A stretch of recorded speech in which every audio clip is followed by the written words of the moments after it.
Good morning. Today is Elf Day, and so we are going to read a book I love called Elf, based on the film written by David Berenbaum.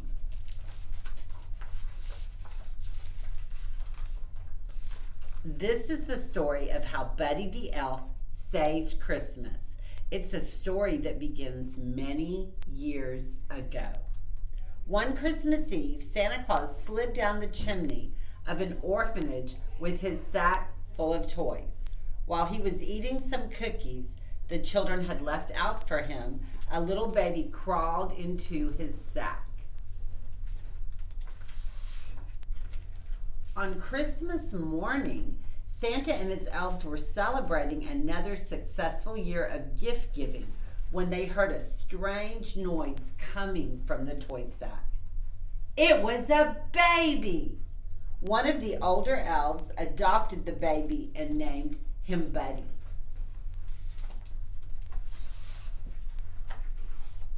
Although Buddy grew twice as fast, he was no different from the other elf children, and he had more Christmas spirit than anyone. The code of the elves: treat every day like Christmas. There's room for everyone on the nice list. The best way to spread Christmas cheer is singing loud for all to hear. But it wasn't always easy being a human in an elf's world. But he could never make toys as fast as the other elves could. I'm the worst toy maker in the world. I'm a cotton-headed ninny-muggins. You're not a cotton-headed ninny-muggins. You're just special. Buddy did his best to fit in, but Papa Elf knew that he had to tell Buddy the truth. But that wasn't all. Santa had one more surprising thing to tell Buddy. Your father, he's on the naughty list. No! Some people just lose sight of what's important in life, Santa explained. That doesn't mean he can't find his way again. Maybe all he needs is a little Christmas spirit. Buddy was determined to bring Christmas cheer to his father and to all of New York City if he could. Buddy said goodbye to Santa, the elves, and Papa Elf. He knew they would always be there for him.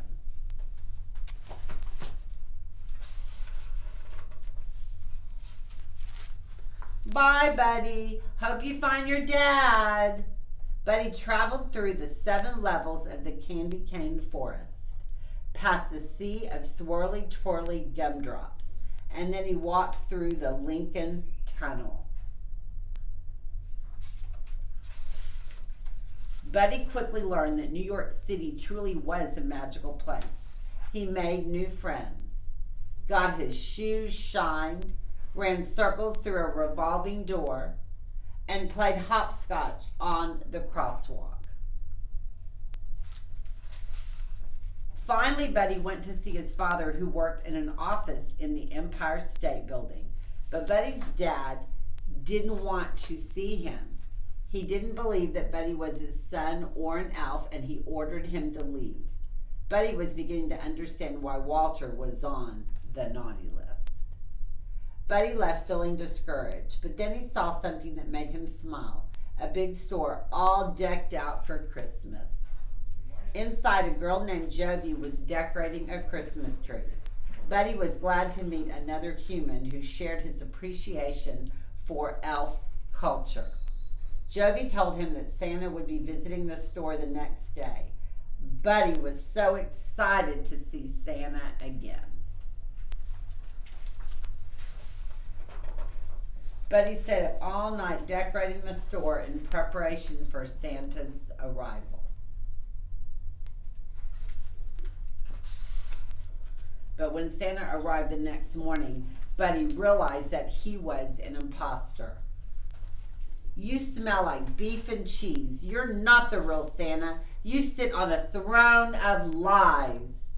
Buddy ripped off the fake Santa's beard, and all the children screamed. He caused such a ruckus that the store manager called Buddy's dad to pick him up. Buddy met his dad's wife, Emily, and their son, Michael. They were much friendlier than his dad. At dinner, Buddy told his family about the 4 main food groups that elves eat: candy, candy canes, candy corns, and syrup. Buddy had a whole list of things that he wanted to do with his dad. Make snow angels for 2 hours, go ice skating, eat a whole roll of cookie dough as fast as we can, snuggle. But Buddy's dad didn't want to do any of those things. All he wanted to do was work. So Buddy went to work with his dad. He tried coffee. He helped answer the phones. Buddy the elf, what's your favorite color? And he sorted packages in a shiny mailroom. Buddy hadn't forgotten about Jovi, the girl from the store. On Christmas Eve, they skipped down the sidewalk together. He showed her a sparkly Christmas tree in a shop window. And Jovi showed Buddy the biggest tree in all of New York City.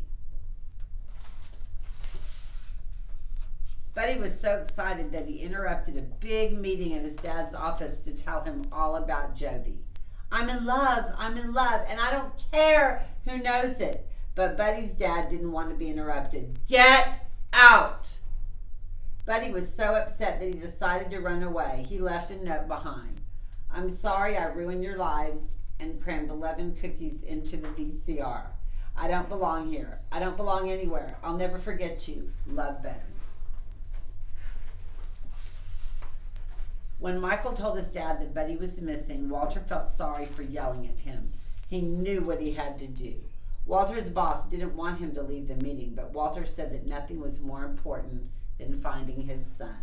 Buddy was on his way out of the city, but then he saw something strange overhead. It was Santa's sleigh, and it was falling from the sky. Buddy found Santa in Central Park. My sleigh can't fly without Christmas spirit, and there's no Christmas spirit anymore, Santa explained. I need an elf's help. But Santa, I'm not an elf. Buddy, you're more of an elf than anyone I've ever met. Suddenly, Walter and Michael burst through the trees. They had been looking for Buddy all night. Buddy, I need to apologize to you, Walter said. You've been right about everything, and I don't want you to leave. You're my son, and I love you. I love you too, Dad. While Buddy helped Santa fix the sleigh, Walter and Michael joined Emily and Jovi in the crowd outside Central Park. They needed to help people find their Christmas spirit. Jovi remembered something that Buddy had told her. The best way to spread Christmas cheer is singing loud for all to hear. One by one, everyone began to sing. It's working, Buddy exclaimed. Everyone except for Walter. Dad, you have to sing. Finally, Walter joined in. Santa Claus is coming to town. Just in the nick of time, Santa's sleigh soared into the sky.